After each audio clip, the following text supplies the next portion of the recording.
estar aquí dándole sus experiencias. El doctor Luis David no llegó, entonces yo voy a, dice el doctor Memo Franco que por antigüedad a mí me corresponde. Entonces vamos a hacerlo así.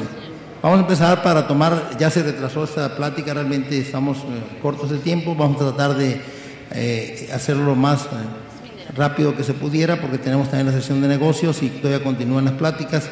Entonces vamos a ver el simposio sobre medicina basada en evidencia, donde estaba coordinando el doctor Luis David, pero por alguna razón no está con nosotros. Y vamos a empezar con el primer ponente, que es el doctor Guillermo Franco Guevara, que es una gente que ustedes ya conocen. Él es profesor del curso de Medicina Crítica en el Hospital General de México y es una gente con una trayectoria enorme dentro de la asociación y nos va a hablar sobre el papel del uso de protocolos en la unidad de cuidados intensivos. Adelante. Memo. Gracias, buenas tardes. Lamento mucho que no esté David aquí con nosotros. La idea fundamental del presente trabajo es marcar a ustedes algunos conceptos sobre el aspecto protocolario en las unidades de cuidados intensivos. Antes de ver la primera diapositiva, quiero señalarles dos aspectos. Estamos abusando de la palabra en cierta forma protocolos. Los protocolos, hay dos tipos de protocolos. Los protocolos que son mejor que las guías, porque las guías tienen algunas fallas o no están suficientemente avaladas. Y el otro son los protocolos de investigación que se deben hacer en terapia intensiva. Entonces, a mí me ha costado trabajo poder montar una pequeñita plática de los dos aspectos revueltos con el fin o con la finalidad de que quede esto más o menos preciso.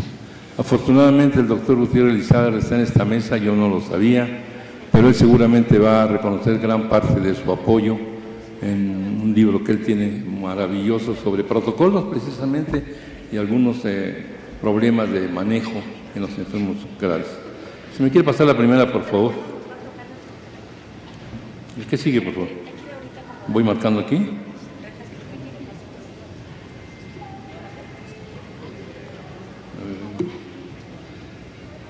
Los protocolos universalmente aceptados actualmente se refieren a 7 u 8 protocolos. Son los que mundialmente se están establecidos en todos los centros hospitalarios, o al menos deberían estar establecidos en todos aquellos centros hospitalarios que manejen terapia intensiva. El diagnóstico terapéutico de la lesión cerebral, la vía aérea difícil, el manejo del SIRA, el choque séptico, el choque cardiogénico, el grupo de sedación con analgesia, el retiro de la ventilación mecánica y algunos problemas de control glicémico.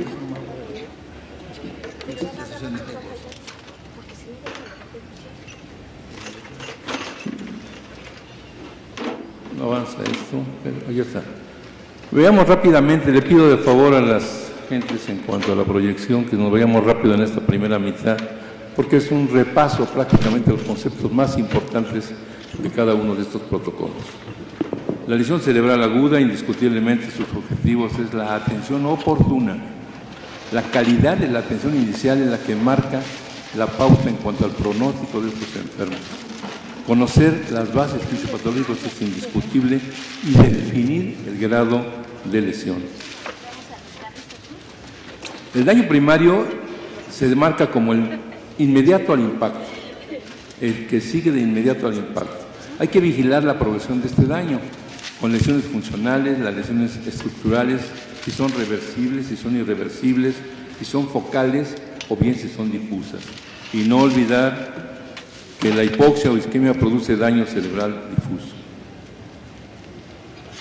En la cascada tóxica, una vez establecido ya el fenómeno de tipo accidente vascular cerebral o trombosis, lo que sea, hay que pensar en que se va a venir una serie de mecanismos fisiopatológicos que son de gran importancia.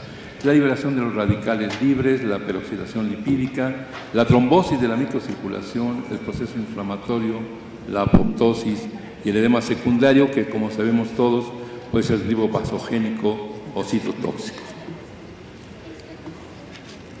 La hipertensión endocraniana ya es con presencia de masa, por la hemorragia por el tumor, aumento del volumen por el líquido y acumulación de líquido cefalorraquídeo que nos conduce a la hidrocefalia. El incremento de volúmenes sanguíneos con obstrucción del drenaje venoso o vasodilatación se debe tomar en consideración, así como la herniación del uncus y la compresión del tallo. El daño secundario se refiere a la hipotensión arterial que estos enfermos presentan, a la hipoxemia persistente, a la hipertensión endocraniana, la fiebre y el desequilibrio hidroelectrolítico. Para el tratamiento, recordar que tenemos que limitar la lesión primaria, por eso es que es tan importante establecer un diagnóstico oportuno, prevenir el daño secundario y hacer un tratamiento específico de la lesión. Para el tratamiento específico de la lesión contamos con la sedación, la estabilización cardiorrespiratoria, la intubación endotraqueal inmediata, la saturación de oxígeno, más de 95, la normocapnia, preferentemente, y la sospecha, la herniación o la hiperventilación, y en caso necesario, el tratamiento quirúrgico. El segundo protocolo que veíamos rápidamente sería el protocolo de la vía aérea difícil.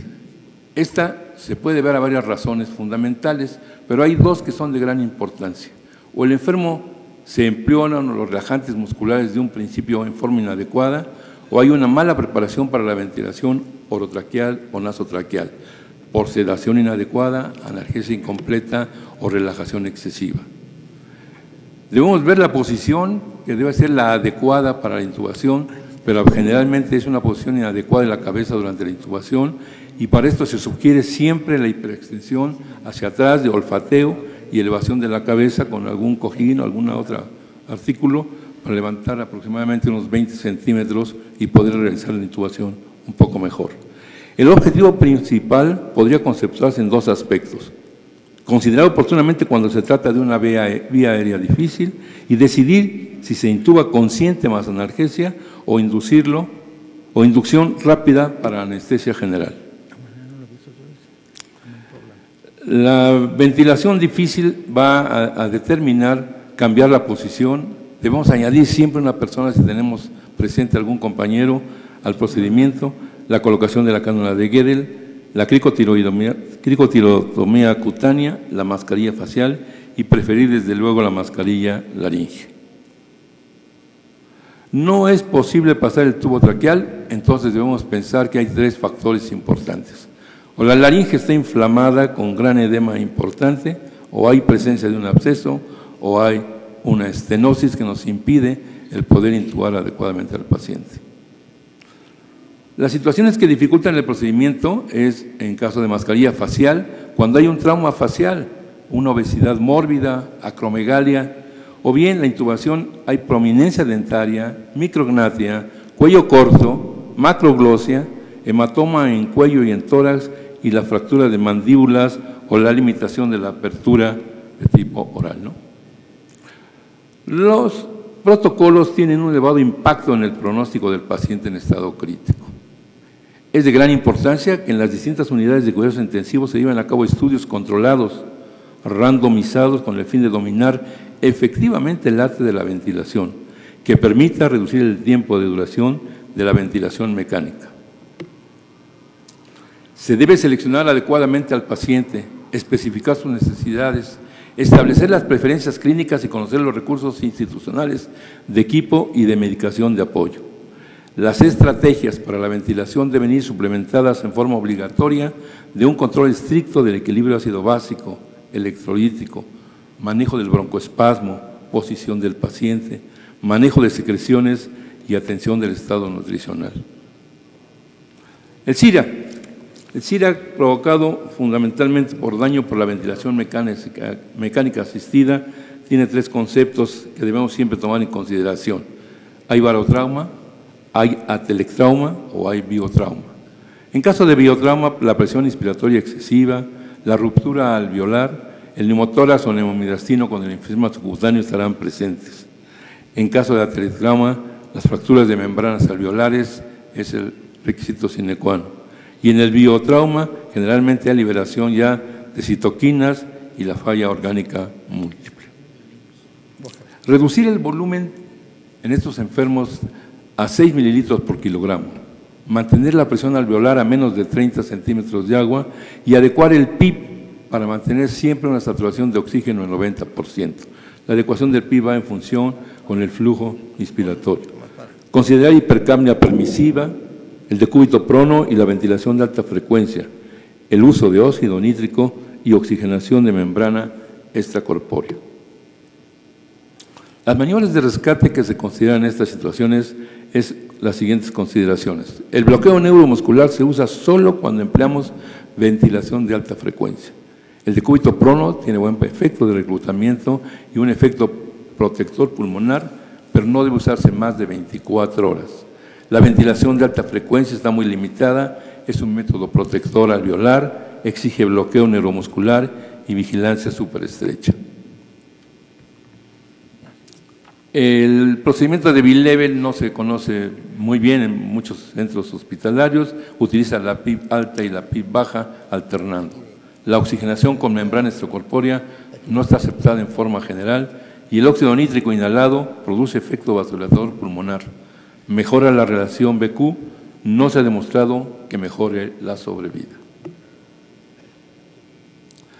En el choque séptico, que está fundamentalmente, el protocolo de choque séptico está fundamentado, elaborado sobre el programa de Surviving Sepsis de la campaña, que seguramente la vieron más temprano con el doctor Memo Domínguez Sherid. Se marca que la sepsis está presente, tiene que estar presente la sepsis grave, el grado de hipotensión, la hipoperfusión, el aumento importante del lactato y las necesidades de reanimación líquida de agentes vasoactivos. Son las características importantes. De ser posible, debemos determinar marcadores biológicos de sepsis, como la proteína C reactiva, la procalcitonina, las interleucinas 6 y 8 y los dímeros D con el fibrinógeno. Estudios de imagen necesarios, ecografía, TAC, resonancia magnética, etc. Para el diagnóstico microbiológico, tomar muestras antes de iniciar la antibiótico-terapia. No retrasar las tomas. Cultivos, orina, esputo, líquido fluorraquídeo, hemocultivo, todos los lugares que sean necesarios. En la reanimación inicial es importantísimo los factores de oxigenación y ventilación, la fluidoterapia mixta con cristaloides en la ecuación 3.1, la canalización de medición de presión venosa central, los agentes vasopresores y la transfusión sanguínea para mantener el hematocrito en más de 30 o más de 7 gramos. El tratamiento de elección dependerá de la presentación clínica, dónde está localizada la infección, cuáles son los factores previos del paciente y los antecedentes de tratamientos previos. La monoterapia con carbapénicos, cefalosporina de tercera y cuarta generación o beta-lactámicos más aminoglucósidos, prácticamente la regla. El tratamiento quirúrgico en caso de que sea necesario. El coadyuvante, esteroides, a la dosis de 300 miligramos, pero 5 días nada más. La proteína C reactiva, que seguramente nos van a aclarar un poco en la siguiente presentación, tiene un efecto antiinflamatorio, anticoagulante, fibrinolítico y antipoptóxico. Se usa en la falla orgánica múltiple, sobre todo con un Apache muy alto y contraindicado en hemorragias, traumatismo craneoencefálico, daño hepático y cirugía previa. Tratamiento de soporte vital, indiscutiblemente la ventilación, el control de la glicemia, reemplazo de la función renal, transfusión de hemoderivados, la profilaxis de la trombosis venosa y la profilaxis de úlceras de estrés. En el choque cardiogénico se señala que es un estado grave, todos sabemos, de desequilibrio entre la oferta y la demanda, y esto corresponde al grupo 4 de la escala de Killy-Kimball o a la escala 4 del grupo de Forrester, en el cual se considera la presión de oclusión de la arteria pulmonar. Las causas desencadenantes del shock cardiogénico, fundamentalmente infarto agudo del miocardio, ruptura del tabique interventricular, miocarditis, estenosis mitral, mixoma auricular y trombosis auricular. El diagnóstico, hipotensión arterial, hipoperfusión con sus componentes, oliguria, cianosis, etcétera, trastornos del estado de la conciencia, y el monitoreo hemodinámico requiere obligadamente para ver la elevada presión del llenado de la cámara, la presión de la oclusión de la arteria pulmonar y la reducción significativa del índice de cardíaco. La lesión secundaria al choque cardiogénico se lleva a cabo por liberación de mediadores inflamatorios, la interleuquina, el factor de necrosis tisular, el óxido nítrico y la interleuquina 6.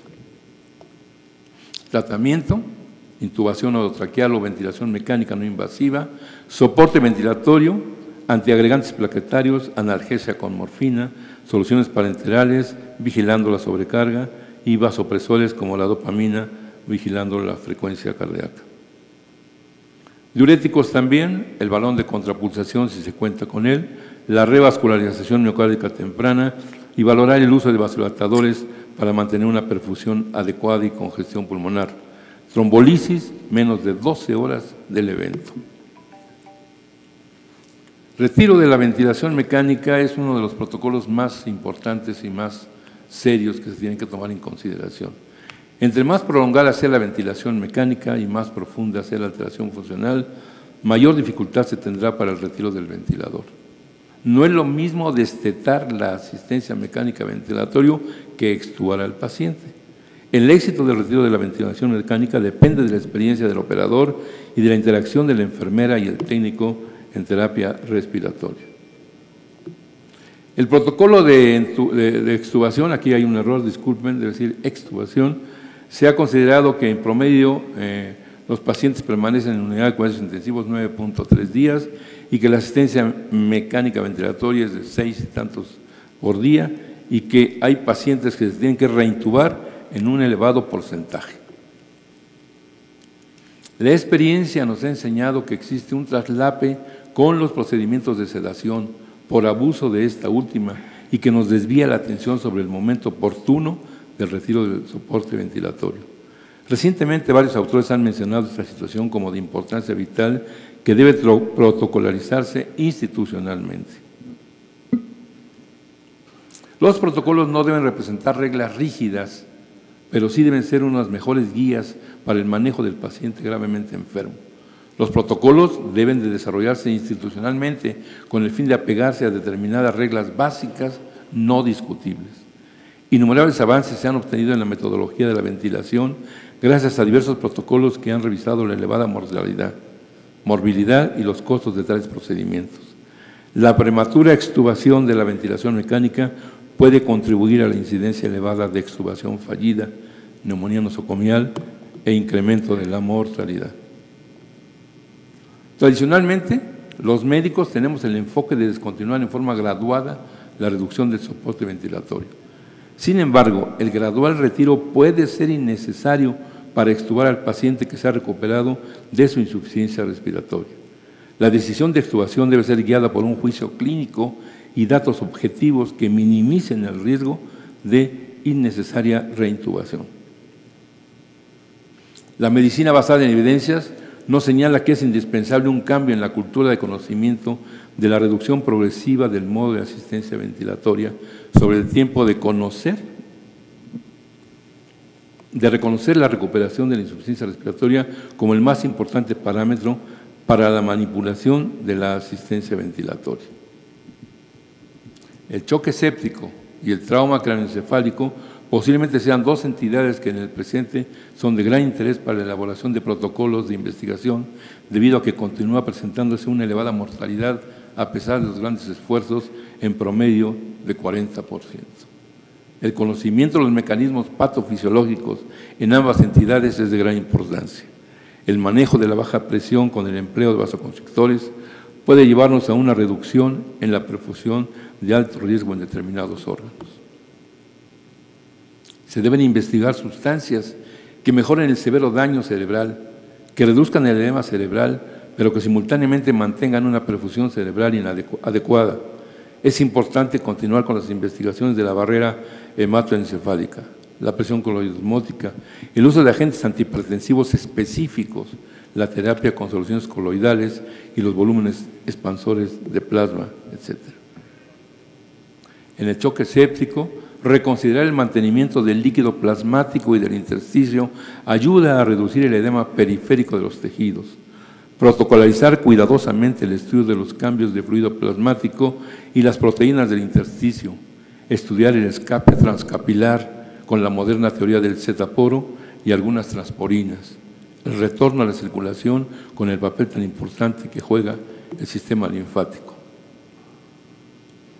Es importante que ya no se vea al paciente que gana líquido cotidianamente al permanecer internado en la unidad de terapia intensiva hasta alcanzar estados de nasarca con más de 30 litros en exceso, por no cuidar estrechamente no solo la función renal, sino el equilibrio hidroelectrolítico con protocolos de manejo estrechos, sin dar tregua a errores progresivos que dificultan la ventilación y la función cardíaca, así como la cerebral, reemplazando la pérdida del líquido plasmático con expansores que favorezcan el edema. Por último, en este concepto esperamos que pronto se realicen protocolos con sustancias endógenas como prostaciclinas que mejoren la perfusión tisular, reducen fluidos y favorecen la permeabilidad proteica. El sistema de información en unidades de cuidados intensivos, y con esta diapositiva cierro, el médico intensivista puede interactuar en el monitoreo computarizado, previamente estableciendo un algoritmo de datos sobre aspectos clínicos de equipo electrónico, órdenes médicas, medicamentos, etc. Puede detectar el error mediante registro electrónico, emitiendo incluso alertas y recomendaciones. Muchas gracias, muy gentil. Gracias, Memo. ¿Alguna pregunta, algún comentario? Creo que fue muy interesante ese repaso que hiciste, Memo, de todos los protocolos. Claro, faltaron, pero no es posible que en 20 minutos podamos analizar todo, pero creo que lo analizaste bastante bien. Te felicito. ¿Y alguna pregunta, algún comentario que quieran hacer ustedes? Si no, para continuar, vamos un poquito retrasados con el tiempo.